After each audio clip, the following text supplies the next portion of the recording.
ব্যস্ত এই শহরে সবার সাথে দেখা হওয়াটা যেন এখন বিলাসিতা হয়ে গেছে। আমাদের দেখাগুলো এখন শুধু ঈদ কিংবা বিয়ের দাওয়াতেই সীমাবদ্ধ। তাই অনেক দিন পর সবাই মিলে একটা ফ্যামিলি গেট টুগেদার করলাম, মনে হলো যেন শৈশবে ফিরে গেছি। একটা কথা খুবই মনে পড়তেছে, আপনের চেয়ে পর ভালো, পরের চেয়ে ভালো জঙ্গল। কিন্তু দিন শেষে সত্যটা হলো আপন মানুষ কখনোই পর হয় না।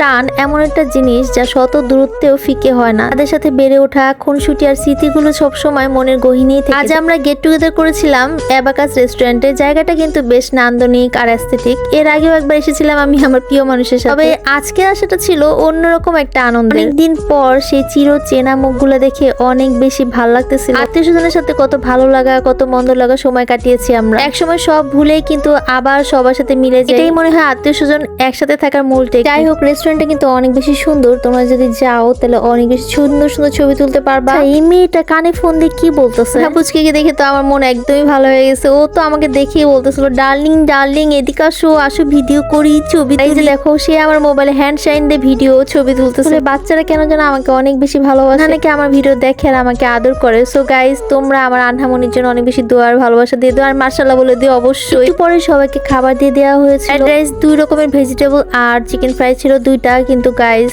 খাবার খেয়ে আমার তো মোটেই ভালো লাগে না। অ্যাবাকাসের খাবার একসময় অনেক বেশি ভালো লাগতো, কিন্তু আজকে যে আমি পুরোই ফেড আপ হয়ে গেছি। যে যার মতো আমরা জোড়ায় জোড়ায় বসে গেছিলাম। সবার সাথে আসলে কথা বলা সম্ভব হয় নাই, কারণ সময় একদমই ছিল না। একটু একটু করে সবার সাথে কথা বলতে গেলেও অনেক সময় লাগে আসলে। কিন্তু সবাইকে দেখার পর অনেক বেশি শান্তি কাজ করতেছিল, ভালো লাগা কাজ করতেছিল। এই ছোট্ট ছোট্ট পিচ্চিগুলো এখন কত বড় হয়ে গেছে, দেখলেই অবাক লাগে। আমি তো শুধু ওদের ছবি আর ভিডিও করে রেখে দিই, যে ওরা যখন আরো বড় হয়ে যাবে তখন কেমন হবে। আসলে মানুষ একটু একটু করে বড় হতে হতে তাদের লাইফ স্টাইল একদমই চেঞ্জ হয়। এক একজনের লাইফ এক এক রকম হয়ে যায়, কেউ দূরের হয়ে যায়, কেউ কাছের হয়ে যায়। সবশেষে একটা কথাই বলবো, জীবনটা বড্ড ছোট্ট, কার সাথে কার কখন শেষ দেখা হবে আমরা কেউ জানি না। তাই অভিমান ধরে না রেখে প্রিয়জনদের সাথে দেখা করুন, কথা বলুন। মরে যাওয়ার পর দেখতে যাওয়ার চেয়ে বেঁচে থাকতেই পাশে থাকাটা অনেক বেশি জরুরি। চলে আসার টাইমে আমরা সবাই একটা গ্রুপ পিকচার তুলতেছিলাম। এই গ্রুপ পিকচারটা অনেক বেশি গুরুত্বপূর্ণ, কারণ আগে যখন ছবি তুলেছিলাম তখন আমার বড় মামা ছিল, বড় খালা ছিল। আস্তে আস্তে সবাই দুনিয়া থেকে চলে যাচ্ছে, অনেক বেশি খারাপ লাগে। আজকে গ্রুপ পিকচার তুলতে যে অনেক বেশি সবার কথা মনে পড়তেছিল। আপনারা আমাদের জন্য দোয়া করবেন যেন নেক্সট টাইম যেন